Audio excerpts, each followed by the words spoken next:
as some of you may recognize him. So in this video, we're going to talk with Zach about Bitcoin and also about his forecast and predictions for Bitcoin for this year in 2022. And I'm going to ask him if Zach believes that Bitcoin is still on track for 100K. Join us.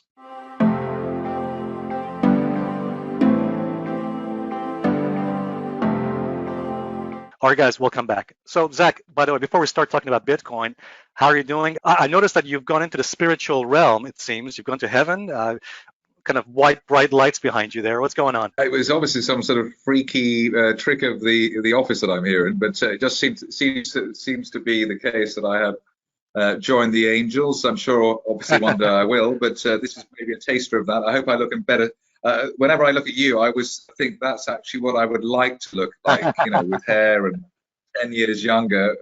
So, Zach, I guess my first question to you is, what's your view on Bitcoin for 2022? Well, I was hoping that Bitcoin would be 100K during 2021, but I love the disruptive nature of the cryptocurrencies, and so 100,000, 500,000, a million, I'd be delighted, because I know that would make the financial establishment squirm, and it's always good to see those people squirm. But the crypto world started because of the overregulation, the money printing, and all the other diseases that central banks, and just basically the arrogance of central banks as well. The main problem here with the crypto market is, well, it's not a problem, but the fact that it is a true market, a real market, a raw market, and therefore the types of moves you see in crypto are always going to be much wilder than they are in the fiat world, whether it's the stock market or anywhere else. So that's something to remember. It's going to be more wild, more volatile even than the futures market. The irony is that over the last 2 months, the people who said that Bitcoin's finished, it's all over, it's in a bear market, they're right, and the people who are saying Bitcoin's fantastic, this is a buying opportunity, well, they're right too. Could you explain that point, Zach? What do you mean? What do you mean they're right? They're in a bear market, and we're right in a bull market. What do you mean by that?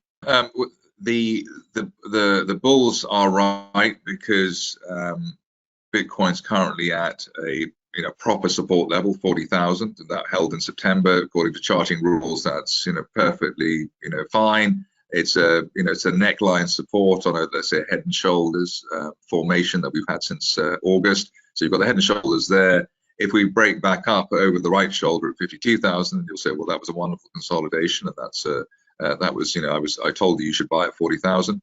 And if we don't, they'll say it's a head and shoulders, and it's going to go back down to 30,000 or lower, and that's the setup we have. So we're really at a crossroads. But I think the point that I'm saying about the bears being right is that we're down from 68,000, and 20% down from the top on any market is the definition of a bear market. So what's that?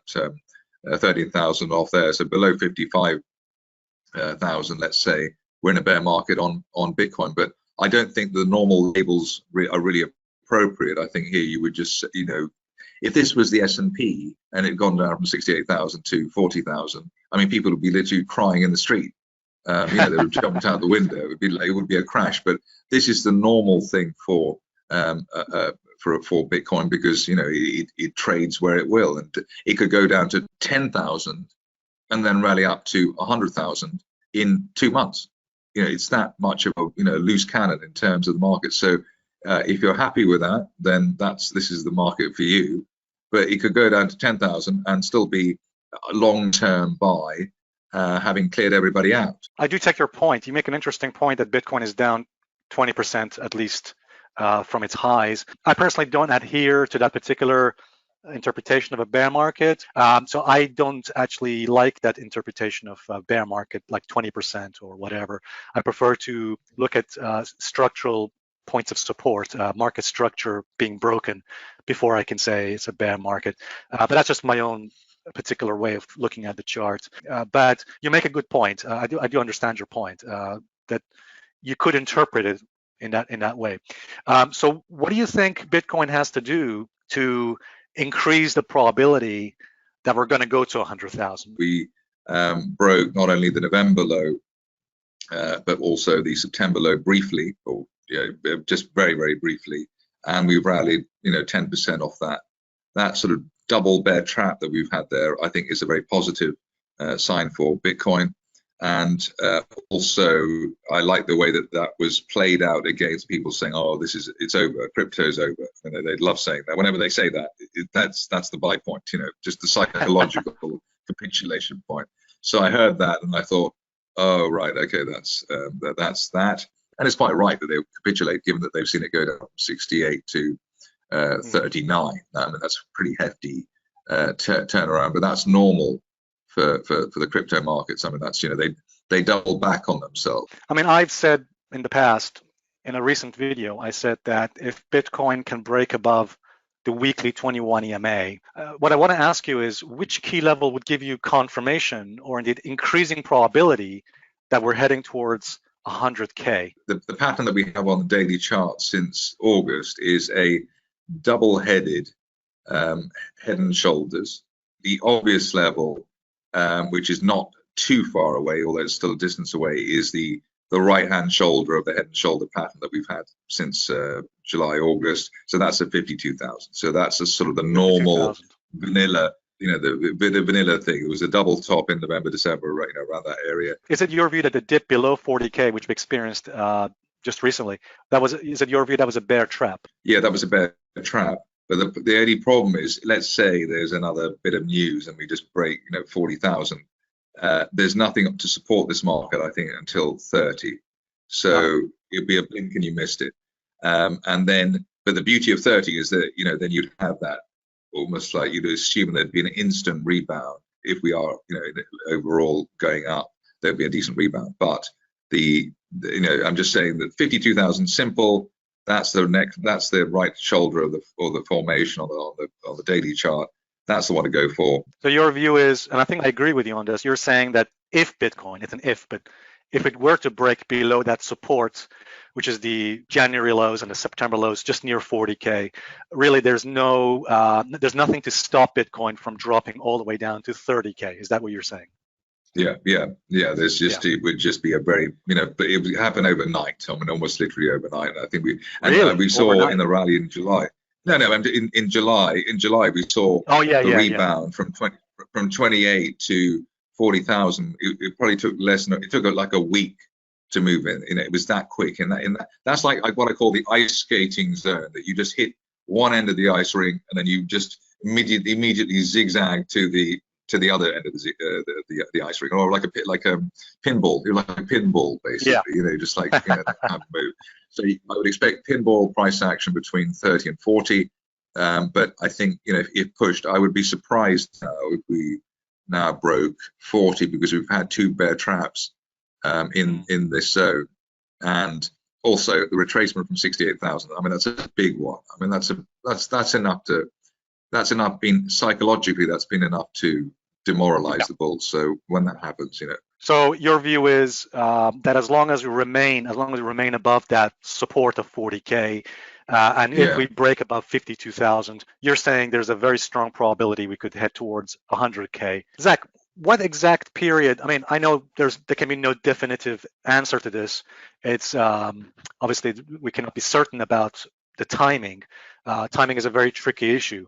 But if Bitcoin is going to go to 100K, what period this year, I mean, what month, or shall we say, would it be the second half, the first half, third quarter, second quarter? When are you looking at, let's say, 100K on Bitcoin? Would it be, let's say, at the end of this year, like October? What is your timeline, do you think? Well, I think the timeline here, I think for it to hit 100K, you would probably have to see this market near or through 52,000 by the end of this month. Oh, really? Right. So if you're thinking of you'd have to see that, because just in terms of the months of the year, if you're looking at a monthly chart, you'd want to see the opening month break the previous month's high. That's a normal trading rule. Whether you're an intraday trader, the first hour you break, or the first half hour, you're trading half-hour bars. First half an hour you break the first opening range. The opening range of the market, the opening half hour in the by 9 o'clock, or if it's so if it started at 8 o'clock, by 9 o'clock you've broken the opening the opening thing. So in order for 100,000 to be hit, you'd really ideally want 52,000 to be broken by the end of within January. Right? Yeah. Maybe at a stretch by the end of February, but I think if it hasn't happened by the end of the, if thinking of those monthly bars, yeah, if it hasn't happened by the end of February, I think that would be more difficult, because obviously this is a big ask, right? So it's a big ask, but a good way of seeing whether it's possible would be, January, end of January, it's sort of 51, 52, 53. We've had a good month. We made a lower low versus December, which we've done. Yeah. And then we close near the high or above the high of December. So that would be like a cork in water rebound. That we've had a bear trap below that bar. That's a standard technical analysis stuff. Yes. And your timeline for, let's say, 100K, end of this year or second quarter, third quarter, when do you think? I think that if that could be done, then you would hope that, let's say, before you'd make it by the end of the third quarter or something like that. That makes sense. So presumably by the end of September, you're saying? Something like that, yeah. I mean, I think if you look at what Bitcoin can do, and I'm looking at the chart now, you had this market at 29,000 or 28,000, 29,000 at the beginning of July. It went from there to the peak at 68,000 by the beginning of November. Yeah. So what's that? Sort of more than doubling in 3-4 months, something like that. So when you have the momentum there, it can, you can go from 52,000 to 104,000. Let's say, I mean, that would be in Q3 would be, that's, so that's quite a long, it's giving it quite a long time. Yeah. And I think obviously if it managed to get it by the end of H1, I mean, you just think, wow, this is phenomenal. But I think the best thing with this commentary here is probably just to focus minds on, can we get to 52,000? Can we break December's resistance by the end of January? Which would be, that would be great. And maybe give it up to February. But after that, you probably just say, we'll need some sort of trigger. Thanks very much, Zach. By the way, guys, make sure you check out Zach's Twitter handle and Twitter feed, which is on @Zach's Traders Cafe. Please go ahead and follow him on Twitter. It would really mean a lot to me. I really appreciate it. I also follow Zach as well. And also, guys, you can check out Zach's regular weekly updates on major cryptos, for example, Bitcoin, Ethereum, and also Ripple, XRP, Cardano, Dogecoin, and also Luna he covers as well in the weekly members videos. Thank you very much indeed. And thank you very much, Zach, for joining me. Really appreciate it. Thank you.